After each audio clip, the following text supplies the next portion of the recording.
सांप्रदायिक माहौल को बिगाड़ने की कोशिश की जा रही है। कुछ लोग इसमें लगे हुए हैं। ये आरोप आपके ऊपर लगाए जा रहे हैं प्रेम शुक्ला जी। एक नैरेटिव गढ़ा जा रहा है मुसलमानों के खिलाफ, इस तरह के आरोप लगाए जा रहे हैं मुस्लिम पक्ष की ओर से। देखिए सांप्रदायिकता क्या है कि आप हिंदुओं के मंदिर को तोड़कर उसके शिवलिंग का सतत वजू खाना बनाकर अपमान करें, ये सांप्रदायिकता है। सांप्रदायिकता है कि औरंगजेब की नरसंहार की, नृशंसता की, क्रूरता की संस्कृति को अपना संवाहक बनाकर उसका पक्ष लेना, ये जो है सांप्रदायिकता है। यह सांप्रदायिकता कैसे हो सकता है कि न्यायोचित ढंग से न्यायालय में एक अपनी श्रृंगार गौरी की पूजा का एप्लीकेशन लगता है, उस एप्लीकेशन के आधार पर पूजा के संदर्भ में एक सर्वेक्षण का आदेश आता है, उस आदेश को रोकने का जो प्रयास होता है वो सांप्रदायिकता है। शिवलिंग का बार बार अपमान किया जाता है, वो सांप्रदायिकता है। अयोध्या के मामले में सर्वोच्च न्यायालय का फैसला आने के बाद भी बार बार जो है कहा जाता है कि मस्जिद हमारी मस्जिद चली गई, यह सांप्रदायिकता है। आप जो है न्यायपालिका को मानेंगे नहीं, आप सरकार को मानेंगे नहीं, निचली अदालत को मानेंगे नहीं, आप मानेंगे किसको भाई, ये तो बताइए। आप इतिहास को मानेंगे नहीं, गजेटियर को मानेंगे नहीं, तो आप किस चीज को मानना चाहते हैं ये बताइए मुझे। किसी मस्जिद को तोड़कर इस तरह मंदिर बना दिया जाए तो इनका रुख यही रहेगा क्या? और हर बात पर धमकी किस बात की दी जाती है कि साहब खून की नदियां बह जाएंगी। कौन धमका रहा है? किसी हिंदू ने धमकाया है, लेकिन शफीकुर रहमान बर्क कहेंगे कि खून की नदियां बह जाएंगी, हम अपना जो है हम पीछे हटने वाले नहीं। अरे ये बातें कर क्यों रहे हैं?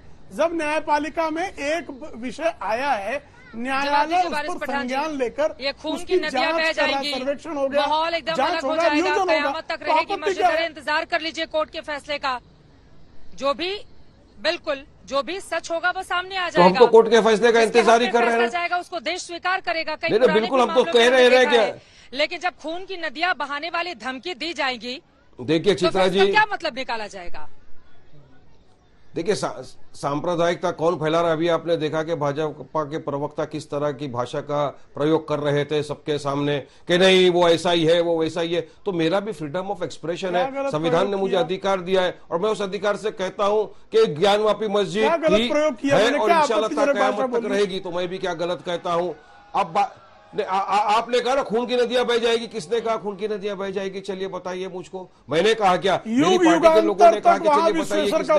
तो आप इसी तरह की भाषा का प्रयोग करके लोगों के दिमाग में गुस्सा, जहर फैला रहे हो। शुक्ला जी रुकिए जरा, 2-3 सेकंड मेरे को बोल देना दीजिए, मैं अपनी बात को कंप्लीट करूं। हम युगांतर तक नहीं कह रहे हैं, मुझे बताइए ना। आप लोगों के दिमाग में फ्रीडम ऑफ एक्सप्रेशन तो मेरा नहीं छीन सकते ना आप। मेरा फ्रीडम ऑफ एक्सप्रेशन है, ये संविधान के दायरे में रहकर अपनी बात कर रहा हूँ। मेरा अकीदा है, मेरा रिलीजियस बिलीफ है, मेरा अकीदा है, मेरा रिलीजियस बिलीफ है। संविधान मेरा भी अकीदा है, बोलिए, मेरा भी विश्वास है, मेरी भी आस्था है। आप आपके फ्रीडम ऑफ एक्सप्रेशन को गलत तरीके से इस्तेमाल कर रहे हो। तोड़ी गई है क्या? तोड़ा तो मेरा मंदिर गया है ना। किसने बोला? अपमान तो कौन डिसाइड करेगा? देखिए चित्रा जी सुनिए, अच्छा सुनिए, अच्छा सुनिए, होता यही है, कोर्ट में मैटर है, कोर्ट ने डिसाइड नहीं किया और यहाँ भाजपा के प्रवक्ता ने बोल दिया कि मेरे मंदिर को तोड़ा है ना, मेरे मंदिर को तोड़ा है ना, यही गलत है ना। अरब से लेकर मैं यही बताना अच्छा शुक्ला नहीं, बोलिए, आप बोलिए। एक बार मुझे बताइए ना मियाँ आप बोलिए, सुनिए शुक्ला, सुनिए जरा मुझे बारिश मियाँ जरा बताइए मुझे, सुनिए शुक्ला, कृपा करके मक्का से लेके काशी तक एक मस्जिद मुझे दिखाइए जिन मस्जिदों के दीवारों पर शिव स्तुति के श्लोक लिखे हों। एक दिखाइए, एक ऐसी मस्जिद दिखाइए जिसपे जो है देवी की मूर्ति आप बनी हो। मेरे साथ चलिए, आप मेरे साथ चलिए। अच्छा आप बोल दिया शुक्ला जी, आपने आप मेरी भी बात सुन लीजिए धैर्य के साथ। ना एक मस्जिद दिखाइए ना, मैं आपको दिखाइए ना। सऊदी अरब में है कि उज्बेकिस्तान में है कि ईरान में है कि ईरान में, मस्जिद दिखा दीजिए जहाँ पर संस्कृत में श्लोक लिखे हो मस्जिद के भीतर। ऐसा नहीं बोल सकते। और कहीं ऐसा ना हो आप दिखाने जाए तो उस मस्जिद पर भी ये दावा कर दे प्रेम शुक्ला जी बैठे हुए, इसलिए नहीं मैं इनको बता रहा हूं, मेरे साथ चलिए शुक्ला जी, मैं आपको दिखाता हूं वजू खाना, वजू खाने के बीच में फुवारा, और फुवारे को आप बोलेंगे वारिस में वाकई में ये फुवारा है, ये शिवलिंग नहीं है, ये बाबा नहीं है। अरे वजू अरे वो तो लीक रिपोर्ट है, उस रिपोर्ट की क्या ऑथेंटिसिटी है? उस रिपोर्ट के बारे में तो सुप्रीम कोर्ट ने फटकार लगाई आज कि वो रिपोर्ट कोर्ट में देने के पहला मीडिया को रिपोर्ट दे दिया। ये मालाफाइड इंटेंशन था, नहीं था। सुनिए कि दर्शकों ऐसा मत बोलिए, आप अज्ञानता मत दिखाइए।